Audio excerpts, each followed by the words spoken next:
Good morning, all. This is the old donkey's garage. Thought I would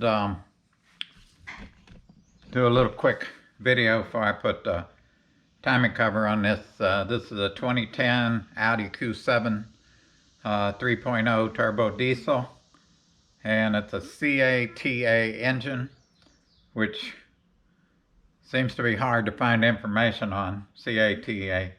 So I'll go over and give you a picture of how the chains are laid out, a couple tips on it, might help you put it together.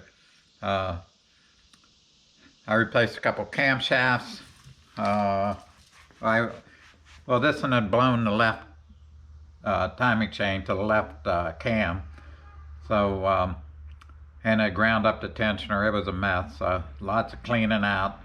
I had to put some helicoils in the head where it broke the bolts off, and so it kind of cracked the threads, put helicoils in, and so I got it back together after much turmoil trying to come up with all the parts and everything for it. I got a lot of the stuff from overseas, Estonia. These people were great over there. I got the valves because I got the wrong valves here in the States. The catalog would say that those valves fit this engine, but they did not. They were smaller. So on these, it really you really got to buy stuff for your engine code, and you know, I had to measure the valve faces and everything to make sure I got the right ones. But I got them from Estonia. Gosh, cheaper price. Came in like 4 days. Just unbelievable. Got 2 cams. I had to replace the cams because, let's see. I'll show you here. These, hopefully you can see this. I can't see the back of my camera, but these little humps, this is a gear like an anti-chatter gear. It's got a spring washer on the end of it, and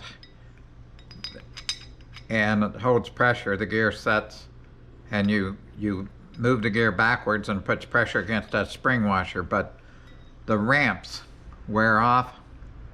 They wear off in the gear, and then there's no longer any pressure, and the teeth just line up. So ordered 2 cams. I got those from the UK. Gosh, they were awesome too. Like less than half the price here in the States. Less than half the price. Came in like 4 days. Just amazing. I've been really happy getting things from Estonia, UK, from Europe. I get them as quicker than I can get from California. So real happy about that. So much for that. Anyway, you got to be real cautious buying parts on these. Make sure that it's for your engine code, and take measurements on, if you had to replace valves and stuff, take measurements so you know what you're buying, and you don't get caught. The one valves I got, I'm not mentioning the name, they treated me terrible, charged me a big restocking fee, and it was actually their fault. So anyway, okay, this is the chain configuration, and one thing to caution you, there's two notches on these cams. Let's see, I got old gear here.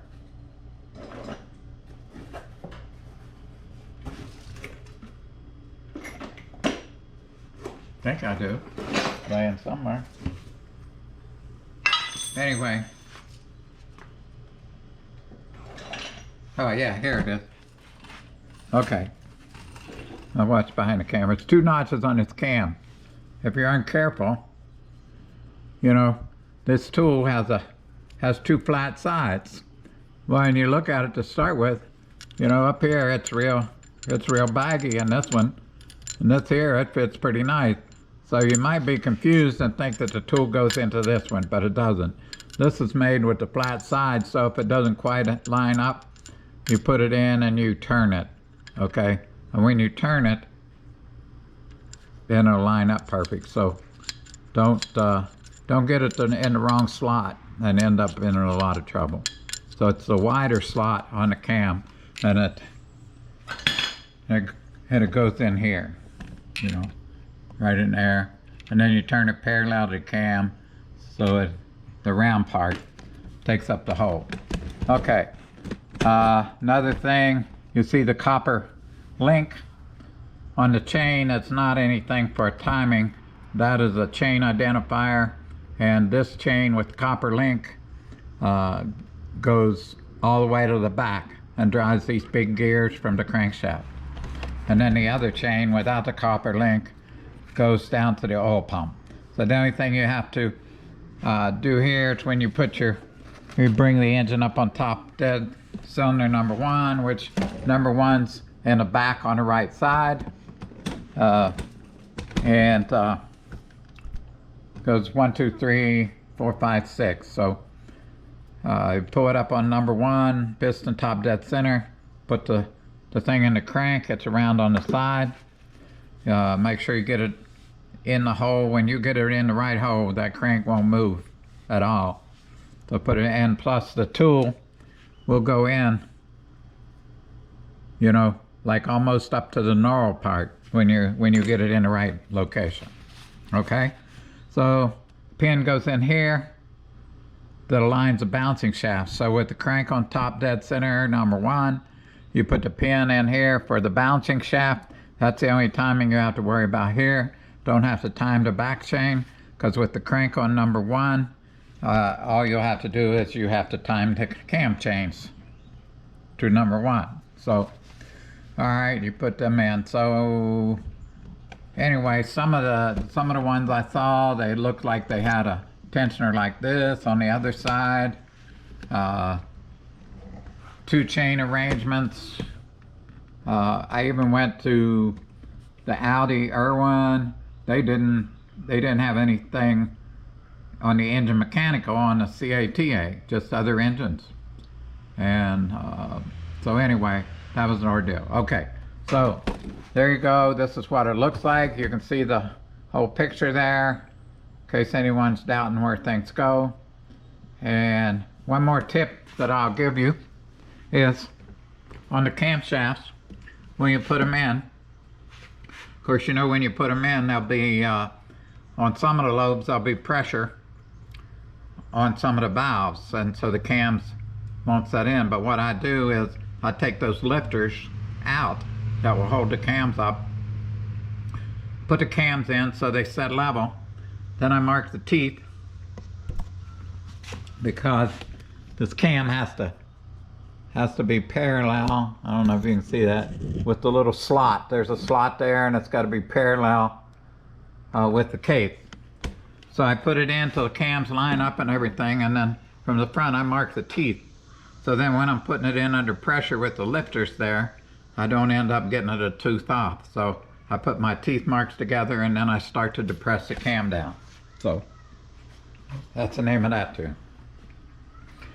So anyway, this will probably be a video all of its own on these timing chain on a CATA engine 2010. Quite an ordeal. You don't want to get it wrong. There's a subframe, you know, drop it out, and the transmission. Of course, I'll put a torque converter seal in it. So I'm getting ready to put the cover back on.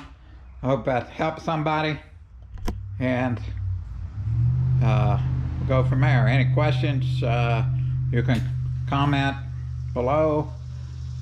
Like and subscribe. Old Donkey's Garage. I'm trying to get this thing going, so appreciate you for watching. I hope it helps somebody. And remember, if an old donkey can do it, you can do it.